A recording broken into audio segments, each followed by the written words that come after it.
Election यात्रा पे। अब जब एक हाथ पे तेलंगाना भारत का सबसे नया राज्य है, वहीं दूसरी ओर सीमांध्र के 13 जिले भी एक नई शुरुआत की ओर अपनी नजरें बिछाए हुए हैं। हम यहाँ हैं हैदराबाद, जो कॉमन कैपिटल है, वहां से दूर आपको बताने के लिए कि यहाँ पर राजनीतिक हवा किस ओर चल रही है। क्या यहाँ पर कांग्रेस ने अपने ही पैर पर कुल्हाड़ी मारी है? कौन जीतेगा यहाँ के 25 लोकसभा सीट?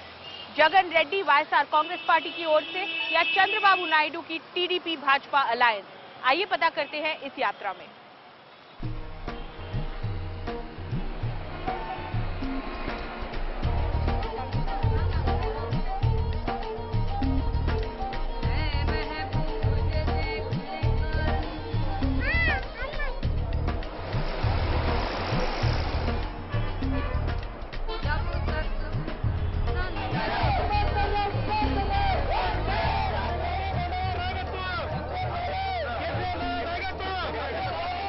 पंद्रह लाख के वोटर बेस के साथ विजयवाड़ा का जो लोकसभा कॉन्स्टिट्यूंसी सीट है, वो पिछले 2 बार कांग्रेस के साथ गया है। कांग्रेस के एमपी लग्नपति राजगोपाल, जिन्होंने पार्लियामेंट में पेपर स्प्रे मारा था इस पूरे आंध्र तेलंगाना मुद्दे को लेके। अब की बार कांग्रेस का इतना ज्यादा यहाँ पर स्ट्रांग होल्ड नहीं पाया जा रहा है और इसी वजह से तेलुगु देशम पार्टी और वाईएसआर कांग्रेस दोनों ही उम्मीदवार कॉन्फिडेंट है कि इस बार शायद वो अपनी पार्टी के लिए इस कॉन्स्टिट्यूंसी सीट को जीत पाएंगे। आइए बात करते हैं दोनों ही उम्मीदवारों से और पता करते हैं कि इस बार इस इलेक्शन सीजन जो पहला होगा तेलंगाना और आंध्र के सेपरेट होने के बाद, इस बार क्या वो नए वादे किए जा रहे हैं।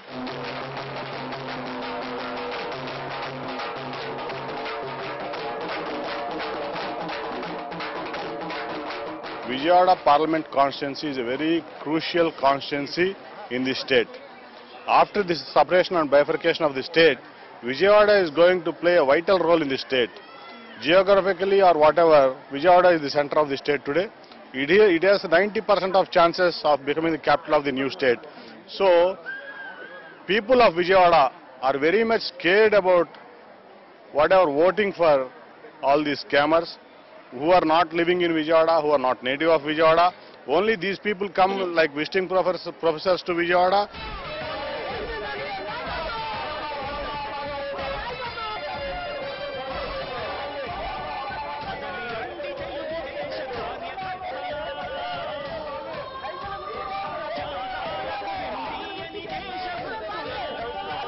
Does the BJP alliance pull the TDP back here in Simandra?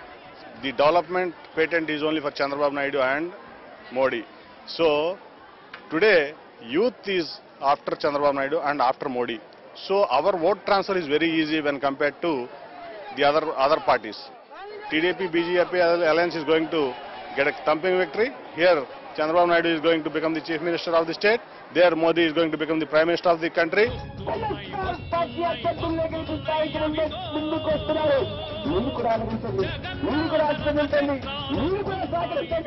हमारे साथ है वाईएसआर कांग्रेस पार्टी के उम्मीदवार, एमपी उम्मीदवार विजयवाड़ा से Koneru Rajendra Prasad sir.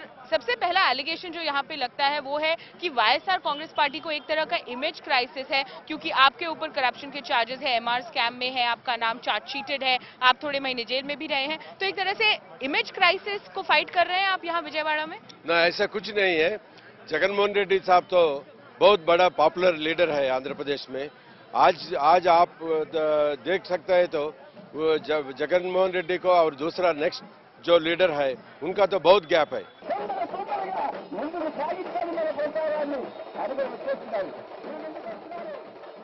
Sympathy factor आपके लिए काम करेगा यहाँ पर? जरूर करेगा। वाईएसआर फैमिली को बहुत सिंपैथी है। वो सिंपैथी से वो एक प्लेटफॉर्म बन गया इधर, पार्टी के लिए एक प्लेटफॉर्म बन गया। अभी हम लोग जो है उनका रिप्रेजेंटेटिव है, इधर कंटेस्ट कर रहे हैं। वो प्लेटफॉर्म से हम अभी बिल्डअप करने का है, बिल्डअप करके ले जाने का है, फिर तो जीत जाएगा। चलिए, गुड लक। फिर उम्मीद करते हैं अकाउंटेबिलिटी बनी रहेगी आपकी। Thank you.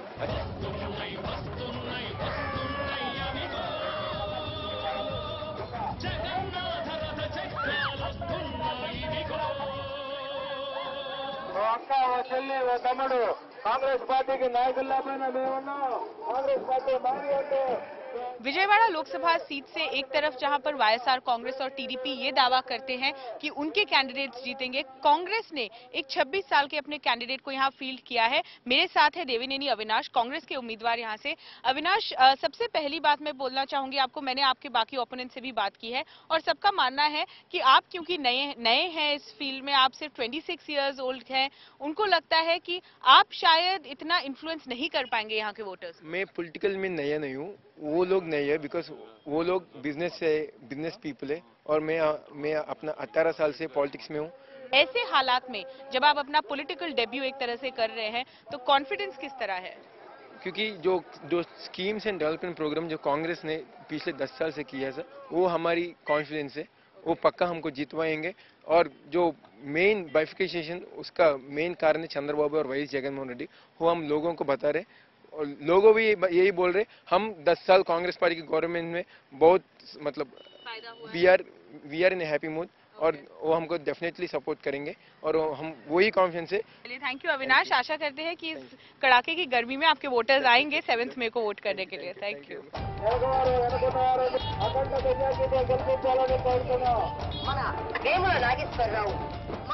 यहाँ की राजनीतिक पार्टीज और उम्मीदवारों का ये मानना है कि विकास एक इलेक्शन मुद्दा है यहाँ का।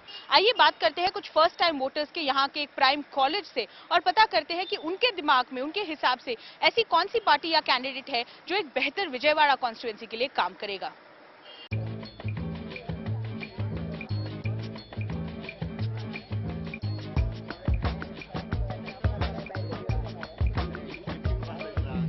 Are you hopeful that any of these candidates will develop Vijayawada? Definitely, Vijayawada is like one of the main cities which is going to be the next capital, most probably. And we would definitely want the candidate to focus on Vijayawada mostly.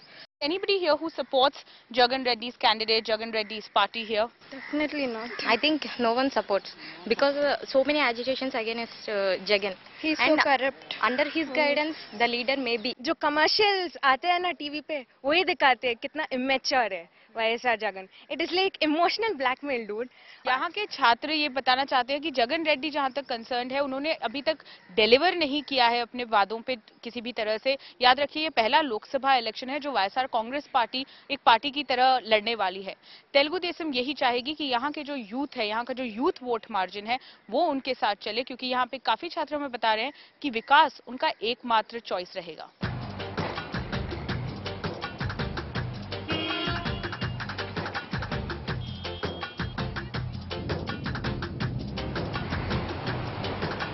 उभरते शहर विजयवाड़ा से अब हम आए हैं तटपरी जिले विशाखापट्टनम पे। ये कॉन्स्टिट्यूएंसी हैदराबाद के बाद सबसे बड़ी मानी जाती है और यहाँ पर इंडस्ट्रीज और विकास की वजह से काफी लोगों का मानना है कि अब विशाखापट्टनम नई राजधानी बन सकता है आंध्र प्रदेश का। वाईएसआर कांग्रेस पार्टी ने जगन रेड्डी की मां विजयम्मा को यहां से फील्ड किया है, जबकि तेलुगु देशम ने इस कॉन्स्टिट्यूएंसी को भाजपा के लिए छोड़ दिया है अपने उस अलायंस में। यहाँ के जो कांग्रेस एमपी है पुरंदेश्वरी, उन्होंने भी पार्टी छोड़ दी है। पर ऐसे राजनीतिक माहौल में क्या जगन रेड्डी जीत पाएंगे यहाँ के इस कॉन्स्टिट्यूएंसी को? क्या मानना है यहाँ के लोगों का? आइए बात करते हैं यहाँ के रेसिडेंट्स से।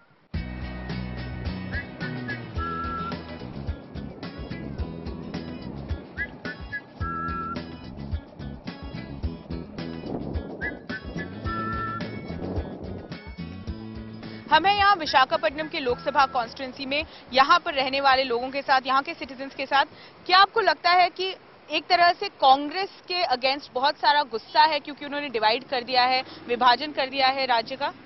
गुस्सा तो लोगों में है, ये गुस्सा भी जायज भी है क्योंकि जिस तरह से हुआ है ये बाइफिकेशन और हमने जो तकलीफें सही इस बाइफिकेशन के लिए, इसलिए गुस्सा तो जायज है। अभी तो हमें कोई ऑप्शन नहीं रहता है एक्सेप्ट वो जो बीजेपी टीडीपी के अलायंस को वोट करना है। चुनाव में वो जीतेंगे लग रहा है मुझे। जो मोदी वेव है एक्चुअली वो तो बना हुआ है, बहुत आर्टिफिशियल है, एक्चुअल वेव तो नहीं है। हमने जैसे देखा वाईएसआरसी का बहुत करप्शन में फंसी था और जगन मोहन, इसलिए मैं तो टीडीपी और बीजेपी के अलायंस को प्रेफर करूंगा, सपोर्ट करूंगा। आप तो यहाँ पे एक डिवाइड जो है वो हम देख सकते हैं यहाँ के वोटर्स में। जो सिटी, जो पढ़े लिखे, जो अर्बन वोटर्स है, उनका मानना है कि वो तेलुगु देशम और भाजपा के अलायंस कैंडिडेट को वोट करना चाहेंगे विकास के लिए। आइए देखते हैं YSR campaign, YSR Congress candidate की कैंपेन यहाँ पे कैसे, किस जोर शोर से चल रही है।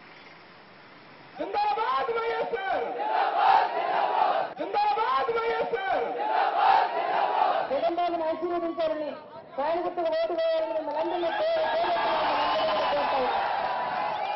ఈరోజు ఏదేమైనా కూడా వీటన్నిటికీ కూడా అంతిమ సమయం వచ్చింది, మనకు జవాబు చెప్పే సమయం వచ్చింది మనకు.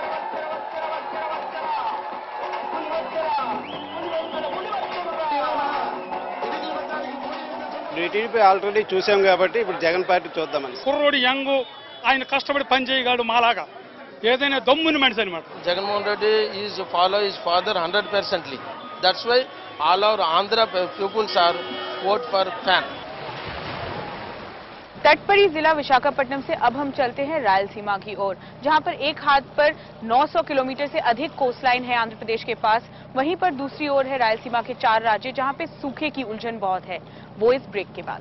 राजमपेट लोकसभा कॉन्स्टिट्यूएंसी से अब हम सफर कर रहे हैं यहीं के रायलसीमा के एक और राज्य अनंतपुर में। इस बार का इलेक्शन शायद इतना आसान नहीं होगा। आसान तो नहीं है, थोड़े लोग गुस्से में भी है, डिवीजन हो गई, क्या कांग्रेस पार्टी किया है करके।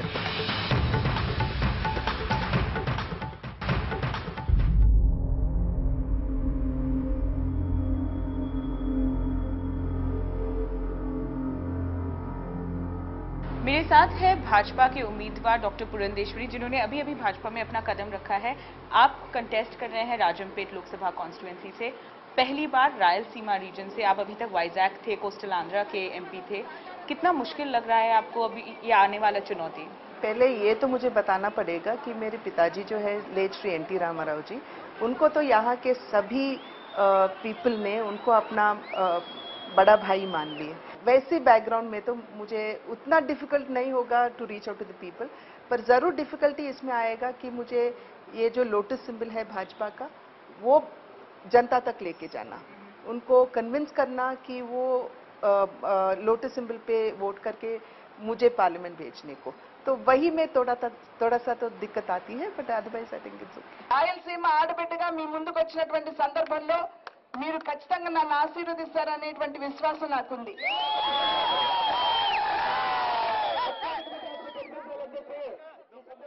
लोगों को ये मानने में थोड़ा समय लगेगा कि अब आप जो है कांग्रेस के लिए नहीं काम कर रही हैं, अब आप दूसरी पार्टी के लिए हैं, तो लोगों का विश्वास एक बार फिर जीतना ये एक चैलेंज रहेगा आपको इस पॉलिटिकल कैंपेन पे? लोगों को मुझ पे ये विश्वास है कि अगर मैं पार्लियामेंट को जाऊंगी तो ज़रूर यहाँ थोड़ा बहुत डेवलपमेंट मैं लेके आ सकूंगी। अभी आपने बताया कि आज का जो इलेक्शन लड़ने जा रहे हैं हम, वो डेवलपमेंट प्लान पे ही हैं, तो डेवलपमेंट जो भी देगा उनको वोट करने में लोगों को कोई भी दिक्कत नहीं हो सकती है। तो that is why I believe that people will surely accept me and bless मी.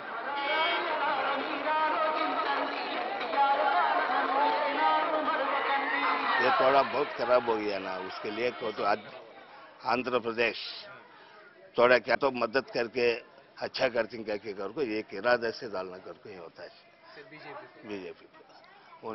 उनका नाम क्या किए? मोदी, नरेंद्र मोदी को आया तो क्या तो अल्लाह फजल से आराम रहता है क्या करको इरादा. ముందు ఆయన సాయం చేశాను కదా, ఇప్పుడు వేసేది కూడా ఆయనకే, మొన్న కూడా ఆయనకే వేసినాం, మన ఎలక్షన్ కూడా ఈసారి కూడా వాళ్ళకి వేసేది. बीजेपी को डालेंगे बीजेपी को बीजेपी बोले तो हाँ उनको भी डालेंगे, उनको ज्यादातर हम लोग चंद्रबाबू उनके बारे में मालूम आते हैं, उनको डालेंगे हम, और दोनों को भी समझो. जय साई प्रताप के, जय कांग्रेस के. मेरे साथ है कांग्रेस के उम्मीदवार, यहाँ के कांग्रेस एमपी साई प्रताप सर आप यहाँ से करीब 5-6 बार एमपी हो चुके हैं, 6 बार हो चुके हैं, पर इस बार हवा थोड़ी अलग लग रही है क्योंकि विभाजन के बाद, डिवीजन के बाद कांग्रेस एक तरह से काफी लोग मानते हैं कि यहाँ पर बुरी तरह से खत्म हो चुका है सीमांध्र में. ऐसी बात तो नहीं है मैडम, कांग्रेस तो कांग्रेस पार्टी ही है. ये इलेक्शन में भी एज ए कांग्रेस कैंडिडेट मैं हूँ. बट एक क्वेश्चन ये भी उठता है कि इस बार का इलेक्शन शायद इतना आसान नहीं होगा कांग्रेस पार्टी के लिए, क्योंकि आपके जो ओपोनेंट्स हैं. मैं मानता हूँ आसान तो नहीं है, थोड़े लोग गुस्से में भी है, डिवीजन हो गई, क्या कांग्रेस पार्टी किया है करके. आपको लगता है कि इस बार आपके लिए सबसे बड़ा चैलेंज होगा ये जगन रेड्डी का वेव टैकल करना? मैडम सब लोग सोचना पड़ते, हु इज जगन रेड्डी? जगन रेड्डी भी कांग्रेस ब्लड था, पहले कांग्रेस में था, उसका फादर ने किया है सब स्कीम, कांग्रेस चीफ मिनिस्टर बन के लोग सोचते हैं, लोग को मालूम है क्या हो रहा है, क्या बात कर रहा है जगन रेड्डी और other leaders. Rajampet Lok Sabha constituency से अब हम सफर कर रहे हैं यहीं के रायलसीमा के एक और राज्य अनंतपुर में। अब अनंतपुर एक ऐसा जिला है जो सूखे की उलझन में जूझ रहा है काफी सालों से, और वहां का राजनीतिक चुनाव इसलिए दिलचस्प है क्योंकि वहां के दोनों ही उम्मीदवार जो टीडीपी और भाजपा के अलायंस से और वाईएसआर कांग्रेस से कंटेस्ट कर रहे हैं, दोनों ही फॉर्मर कांग्रेस के लोग हैं। एक फॉर्मर कांग्रेस एमएलए और एक फॉर्मर कांग्रेस एमपी। आइए चलते हैं अनंतपुर जिले में।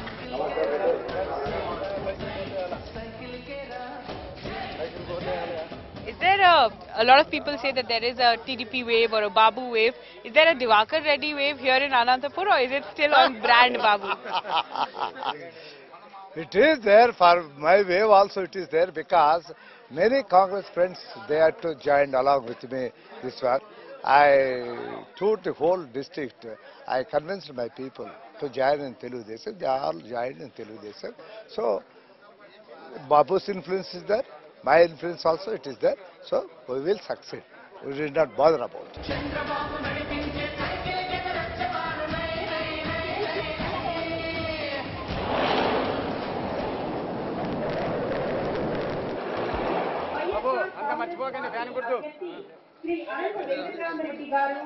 I have with me the YSR Congress MP candidate from Anantapur, Anant Venkatram Reddy sir. Is it a challenge when you go out there campaigning in this hot sun to tell them that now they need to vote for the YSRC party symbol, the fan, and not the Congress hand?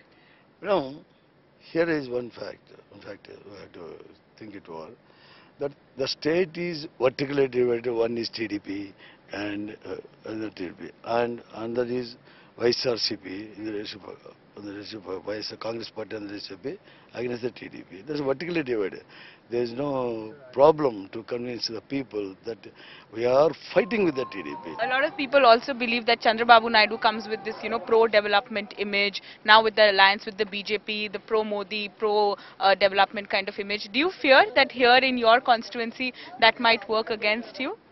I don't have any fear about him, because the people are not believing at all in him. You see after the results, not as they sweep for YSRCP this time.